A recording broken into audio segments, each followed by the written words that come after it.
Sebanyak 18 oknum anggota polisi ditangkap oleh Divisi Polri terkait dengan dugaan pemerasan terhadap warga negara Malaysia saat menghadiri konser Jakarta. Polisi Indonesia sekarang viral di Malaysia. Polisi Indonesia yang memeras warga Malaysia sebanyak 400 orang.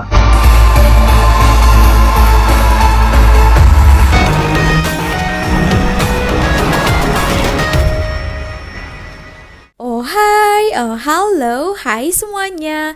Apa kabar teman-teman? Jumpa lagi bersama Sari di channel ini. Sari doakan dimanapun kalian berada tetap diberikan kesehatan, tetap semangat. Sari doakan juga dipermudahkan segala urusannya ya. Amin. Oke teman-teman, nah ini kali ini berita yang viral ya, sangat-sangat hot diperbincangkan di dalam media sosial antara Malaysia dan juga Indonesia. Kemungkinan ini sudah terdengar di telinga kalian ya, karena sudah beberapa hari macam itu, tapi kali ini Sari berkesempatan untuk membahasnya.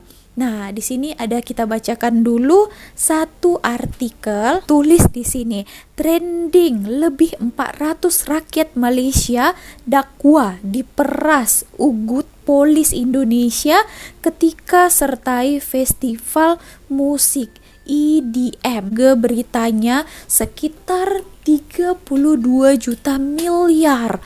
Wow, bukan main-main ya, atau setara dengan 9 juta ringgit Malaysia. Wow, jumlah yang cukup fantastis. Betul kan? Nah, ini 400 orang ya.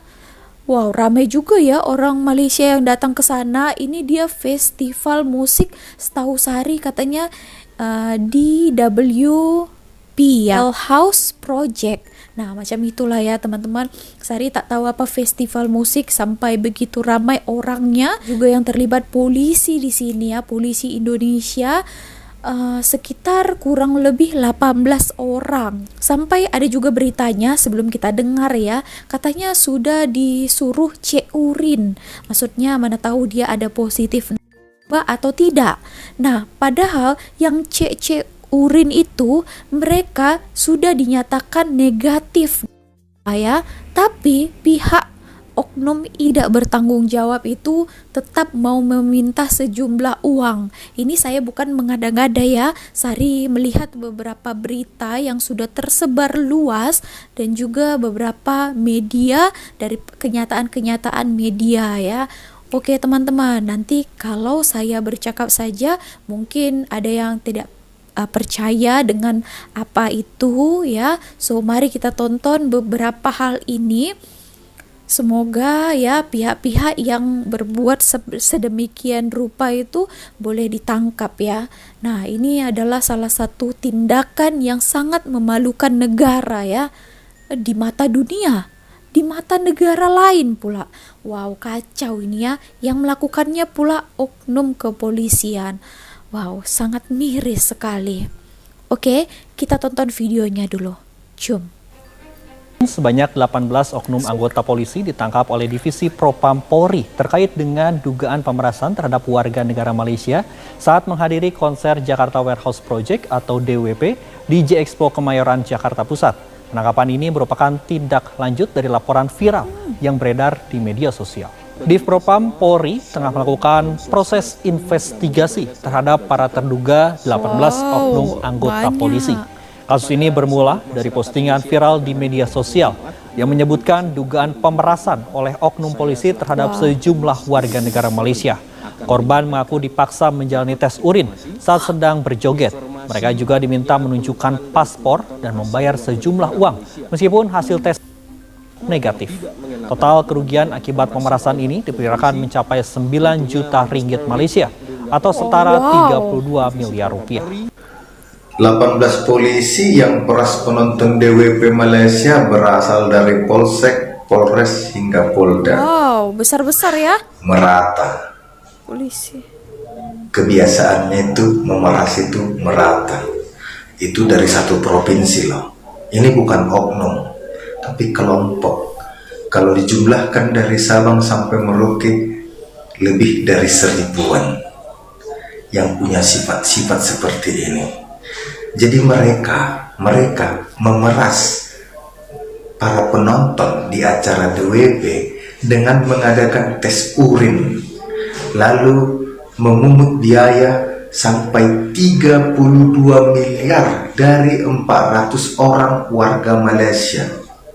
Diperas 32 miliar dari warga Malaysia, 400 orang. Kaya ini dia ini ya. Diperas. Bayangkan, kayaknya polisi Indonesia udah buta, udah nggak puas lagi memeras masyarakat Indonesia, sampai orang luar pun diperas. Nggak dijaga nama baiknya. Yes. Memang udah gelap mata kalian Dengan uang ya. ke uang itu. Apapun kalian lakukan demi uang. Kalian nggak malu dilihat internasional tetangga. Nggak malu kalian. 32 miliar kalian peras dari 400 peserta. Dan Kapolri tetap semangat. 4 tahun lebih tak tergoyangkan dengan puluhan kasus yang viral. Tetap Kapolri santai, merasa tidak bersalah, merasa tidak gagal memimpin Polri. Semangat Kapolri. Polisi Indonesia sekarang viral di Malaysia. Banyak masyarakat Malaysia memposting kelakuan polisi Indonesia, bukan oknum polisi. Mereka tahu polisi bukan oknum. Hanya di Indonesia dikatakan oknum kalau nakal. Kalau di luar negeri tetap polisi ya, karena memang polisi ya. Profesinya polisi ya. Jadi bukan oknum. Di Malaysia sedang ramai itu memposting kelakuan polisi Indonesia yang memeras warga Malaysia sebanyak 400 orang di acara DWP. Jadi acara DWP itu acara musik DJ, musik elektronik terbesar se-Asia Tenggara. Jadi itu tiap tahun acara itu. Oh, begitu. Ya musik DJ ya. Oh, Jadi DJ. polisi memeras. Ini menurut saya terorganisir. Ini bukan kebetulan. Dari Polsek ada, dari Polres ada, dari Polda ada. Ini bukan kebetulan. Ini masing-masing ini punya jatah masing-masing ini. Dan jika dari Polsek ada, dari Polres ada, dari Polda ada, berarti penggeraknya ini orang tinggi di Polri. Karena kalau tadi cuma dari Polsek, bisa kita bilang penggeraknya paling ya pangkatnya AKP atau pangkatnya melati. Tapi kalau ada bergerak dari Polda, berarti pangkatnya bintang dong penggeraknya. Bintang dong penggeraknya ini. Nggak mungkin penggerak Polda AKP, nggak mungkin dong melati ya. Oke, paham ya sampai sini ya. Mari kita lihat nanti alasan mereka. Alasan bapak-bapak polisi apa? Yang penting dunia sudah tahu kebobrokan polisi Indonesia. Selama ini hanya kita yang tahu. Tapi sekarang Malaysia sudah tahu. Media internasional sudah tahu. Polisi Indonesia memeras warga negara asing 32 miliar dengan modus tes urin. Jadi pandai mereka mencari celah. 18 orang ini hanya pion. Percayalah, 18 orang ini hanya pion. Ini tumbal untuk dijadikan tersangka dalam kejahatan yang terstruktur ini. Ya, kita lihat nanti pangkat-pangkatnya apa. Saya yakin pangkatnya pasti pangkat-pangkat yang kecil. Kalau kakap-kakapnya selamat ini. Tapi percayalah, pangkat-pangkat kecil ini tidak akan berani melakukan ini kalau tidak ada restu dari pangkat-pangkat yang besar, pangkat-pangkat yang tinggi. Kita pahami, mari kita lihat apa nanti alasan mereka. Mari kita lihat alasan mereka. 32 miliar itu bukan uang yang sedikit itu. 32 miliar itu bukan uang yang sedikit itu. Iya, bukan Ya? 32.000. Bukan yang sedikit itu. Rupiah Polsek. ya. Oh, seperti ini ya teman-teman, acara DJ. Oh. Sambil bawa bendera Malaysia ya. Jadi tahulah polisi itu orang Malaysia. Oh, acara seperti ini. Festival musik ya, bukan konser. Saya pikir konser. Terkait beredarnya informasi tersebut, maka secara proaktif Polda Metro Jaya melakukan pendalaman ya. Sejak kemarin ya Bid Propam Polda Metro Jaya yang juga diasistensi oleh Divisi Propam Polri itu sedang berlangsung pendalaman untuk menindaklanjuti informasi tersebut. Kemudian perlu kami sampaikan bahwa Polda Metro Jaya berkomitmen untuk memberantas dan menanggulangi segala bentuk penyalahgunaan dan peredaran gelap narkoba, rekan-rekan, ya. Kemudian kami perlu sampaikan juga bahwa Polda Metro Jaya tidak akan pandang bulu, tidak akan tebang pilih, tidak akan ragu untuk menindak tegas siapapun pelakunya. Apabila ditemukan, nanti akan diproses berdasarkan peraturan perundang-undangan yang berlaku secara profesional dan proporsional, ya. Jadi update-nya sampai dengan saat ini sementara itu, rekan-rekan, bahwa kami sudah proaktif menindaklanjuti adanya informasi yang beredar di media sosial dan juga di media online, ya. Tanggapi ya teman-teman, kalau ada yang salah mohon dikoreksi, nah ataupun kurang kalian boleh lengkapi. Nah tadi ada dikatakan Bapak Polisi ya, untuk pendalaman untuk siapa saja, tidak pandang bulu untuk menangkap yang terlibat dalam Oke, nah di sini dalam berita yang beredar ya, menurut yang saya kutipkan, sudah ada mereka disuruh tes urin ya, tes air kencing itu, dan dinyatakan negatif juga, negatif narkoba ya. Nah, tapi tetap juga dimintai sejumlah uang. Gimana itu?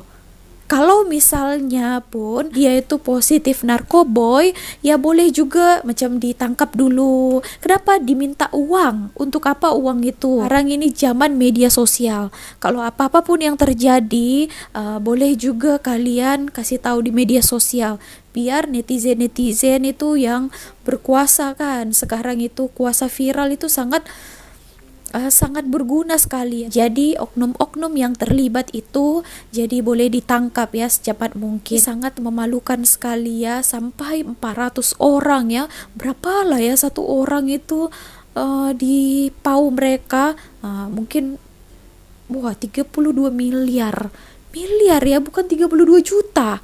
Wow, saya pun tak pernah pegang uang segitu.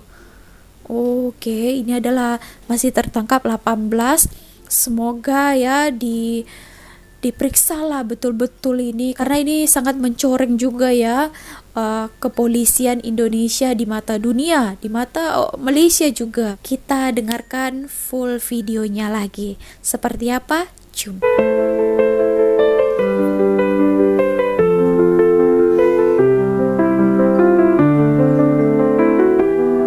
Polisi Indonesia. Judul: Kasus polisi peras warga Malaysia di DBP bikin malu banget buat Indonesia. Hey guys, balik lagi di channel kita yang bahas isu-isu terkini dengan santai tapi tetap kritis. Kali ini kita bahas topik yang lagi rame banget, dugaan pemerasan sama oknum polisi Indonesia ke warga Malaysia di Festival Jakarta Warehouse Project alias DBP. Seriusan, ini berita tuh nyesek banget ya. Gimana sih bisa sampai kayak gini? Yuk, kita kupas tuntas bareng-bareng. Oke, jadi ceritanya begini, ada festival musik besar DBP yang diadakan di Jakarta tanggal 13 Desember kemarin. Banyak banget dong penonton yang datang, termasuk dari negara tetangga kita, Malaysia. Nah, tiba-tiba muncul berita kalau ada warga Malaysia yang laporin ke media sosial, katanya mereka diperas sama polisi yang lagi bertugas di acara itu.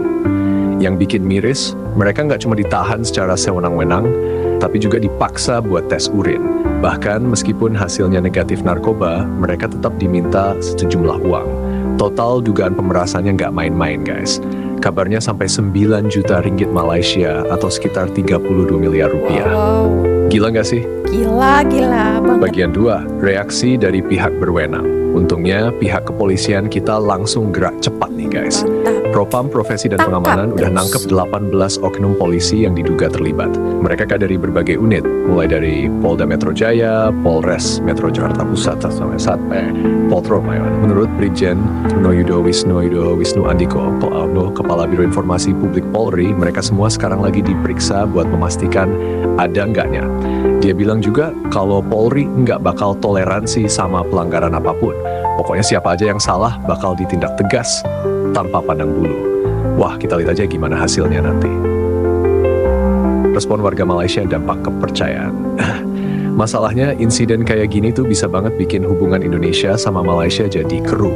Betul Warga Malaysia sekali udah pada itu. ngamuk di medsos. Bayangin mereka datang buat nonton konser, enjoy Jakarta, malah dapat perlakuan nggak enak kayak ya? gini. Terus, buat kita sebagai warga Indonesia, ini juga bikin malu dong. Pastinya Kepercayaan malu, publik, gila. baik di dalam negeri maupun luar negeri, ke polisi kita jadi dipertanyakan. Ini bakal jadi PR besar banget buat Polri, buat benar-benar transparan dan kasih hukuman yang setimpal kalau emang terbukti bersalah. Bagian 4, refleksi, apa yang harus dilakuin. Sebagai warga negara, kita punya hak buat minta kejelasan dan perubahan. Polisi itu kan representasi negara ya, harusnya mereka melindungi, bukan malah bikin rakyat sama turis takut. Kejadian ini juga jadi pengingat buat kita semua. Penting banget ada pengawasan ketat sama reformasi di institusi kepolisian. Selain itu, buat teman-teman dari negara lain yang mau datang ke Indonesia, jangan ragu buat lapor kalau ada hal-hal yang nggak beres kayak gini. Lapor dan diviralin Jadi ya. gimana nih menurut kalian? Apa ini cuma ulah oknum atau emang ada masalah sistemik di institusi kepolisian kita? Yuk diskusi di kolom komentar.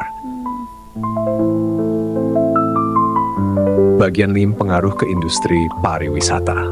Nah guys, dampak dari kasus ini tuh nggak cuma nyangkut citra polisi atau hubungan antar negara, tapi juga bisa banget ngefek ke industri pariwisata kita. Betul lah. Coba Takut bayangin, ya. turis-turis dari Malaysia atau negara lain yang baca berita ini pasti mikir 2 kali buat datang ke Indonesia. Padahal kan, DBP itu salah satu event yang udah gede banget, terkenal secara internasional. Seharusnya ini jadi kesempatan buat kita ningkatin pariwisata. Tapi gara-gara kasus kayak gini, image kita jadi jelek. Bagian 6, solusi untuk memperbaiki citra. Terus apa sih yang bisa kita lakuin buat memperbaiki citra ini? Pertama, pastinya penegakan hukum yang tegas. Kalau emang 18 oknum ini bersalah, hukum harus jalan tanpa pandang bulu. Setuju. Kedua, polisi harus lebih banyak ngadain pelatihan soal etika profesional, terutama buat yang tugas di lapangan dan sering ketemu turis. Ketiga, promosi pariwisata juga harus diimbangi sama jaminan keamanan. Turis tuh nggak cuma pengen lihat tempat indah atau event seru, tapi juga pengen ngerasa aman. Ini harus jadi fokus pemerintah dan pihak terkait. Bagian 7, perspektif optimis. Meski insiden ini bikin malu, kita juga nggak boleh cuma fokus ke negatifnya aja guys. Yang penting, sekarang gimana kita bangkit dan belajar dari kasus ini. Polri udah nunjukin langkah awal yang baik Ditangkap dengan ya nangkep tadi. oknum yang diduga terlibat. Sekarang tinggal kita sebagai warga juga harus aktif mengawal prosesnya supaya transparan. Interaksi dengan nonton. Oh ya, betul. Gue penasaran nih, menurut kalian gimana sih sebenarnya polisi menangani event-event besar kayak DWP? Apa perlu ada semacam badan independen yang ngawasin polisi di lapangan? Atau ada ide lain? Tulis pendapat kalian di kolom komentar ya. Gue pengen banget baca pandangan kalian soal ini. Penutup yang kuat. Intinya, kasus ini adalah ujian buat kita semua sebagai bangsa. Mungkin kita nggak bisa ubah apa yang udah terjadi, tapi kita punya tanggung jawab buat memastikan hal kayak gini nggak terulang lagi. Yes, betul. Bagian 8, membangun kesadaran publik. Guys, satu hal yang penting banget kita highlight adalah gimana kesadaran publik itu jadi kunci. Jadi kalau ada hal-hal kayak pemerasan atau penyalahgunaan wewenang, kita harus berani speak up. Media sosial sekarang punya kekuatan gede banget buat jadi platform pengaduan. Contohnya kasus ini bisa ke-blow up karena ada yang share pengalaman mereka di X. Tapi ingat juga, kita harus tetap bijak. Jangan asal tuduh atau sebar info tanpa bukti. Yang kita pengen kan perubahan, bukan malah bikin suasana makin panas. Ya. Bagian 9, Setuju juga pentingnya ini. kolaborasi antar negara. Kalau kita ngomongin hubungan Indonesia sama Malaysia, insiden kayak gini tuh sebenarnya bisa jadi peluang ningkatin kerjasama antar negara, terutama dalam hal keamanan dan perlindungan warga negara masing-masing.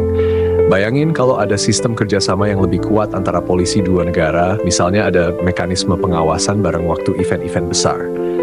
Ini nggak Sama-sama cuma ya, bantu gitu. ningkatin rasa aman, tapi juga memperkuat hubungan bilateral. Win-win solution, kan? Bagian 10, belajar dari negara lain. By the way, kita juga bisa belajar dari negara lain yang udah lebih maju dalam manajemen keamanan di event internasional. Contohnya, Jepang. Mereka punya standar etika yang tinggi buat polisi di lapangan. Terus, negara-negara kaya Singapura juga terkenal banget karena keamanan mereka yang ketat, tapi tetap ramah turis. Kalau kita mau jadi destinasi pariwisata kelas dunia, kita harus mulai benchmark ke praktik-praktik kaya gitu. Profesionalisme tuh kuncinya. Bagian 11, nyata. Nah guys, daripada kita cuma marah-marah di medsos atau saling nyalahin, gimana kalau kita juga mulai dari diri sendiri? Kalau kalian lihat ada yang salah, lapor. Kalau ada teman yang jadi korban, support mereka buat berani speak up. Dan buat pemerintah, ini momen buat nunjukin kalau mereka benar-benar serius sama reformasi institusi. Jangan cuma janji-janji doang. Rakyat butuh bukti, bukan kata-kata kosong. Wow, betul. Bagian 12, harapan untuk masa depan. Terakhir nih, gue yakin banget kalau kita bisa bangkit dari insiden ini. Indonesia itu negara besar dengan potensi yang luar biasa. Tapi kita nggak bisa maju kalau masih ada oknum-oknum yang nyalahin wewenang mereka. Harapannya, kasus ini jadi pelajaran penting buat semua pihak. Kita harus bangun budaya yang lebih jujur, profesional, dan transparan. Karena cuma dengan itu, kita bisa jadi bangsa yang lebih kuat dan dihormati dunia. Outro inspiratif. Oke, segitu dulu pembahasan kita kali ini. Gue harap video ini bisa jadi bahan renungan buat kita semua. Jangan lupa buat kasih like kalau kalian setuju, share biar makin banyak yang aware, dan subscribe supaya kita bisa terus diskusi isu-isu kayak gini. Sampai Nah, tadi itu sudah kita dengar ya berita fullnya. Semoga pihak kepolisian bertanggung jawab atas ini ya. Tapi bagus ya, tadi sudah ditangkap dengan cepat ya pihak oknum-oknum kepolisian ini tadi itu. Oke, kita kawal juga ya netizen-netizen bagaimana prosesnya selanjutnya. Karena kasihan juga ya 18 orang seperti itu. Oke, nah ini juga mengakibatkan citra Indonesia di mata dunia, di mata Malaysia juga sangat buruk ya. Karena apa teman-teman? Kalau untuk turis lah, contohnya di situ kalau mendengar berita ini, jadi mereka niatnya itu mau pergi datang ke Malaysia, ke Indonesia itu berpikir 2 kali, 3 kali mau datang atau tak ya. Takutlah nanti ada beberapa orang ataupun pihak yang tidak bertanggung jawab meminta uang ya, kena pau lagi nanti sampai sana, di sini pau, di sana pau, di situ pau katanya gitu. Oke teman-teman, semoga ya kita berbenah diri lah ya, janganlah seperti ini. Untuk rakyat-rakyatnya pun sama juga ya teman-teman. Itu saja video kali ini. Kalau ada kata-kata sari yang tersalah, kalian boleh lengkapi. Mohon maaf kalau tersilap ya teman-teman. Kalian boleh perbetulkan dekat ruang komen dekat bawah. So, terima kasih telah menonton video ini sampai akhir. See you on my next video. Bye!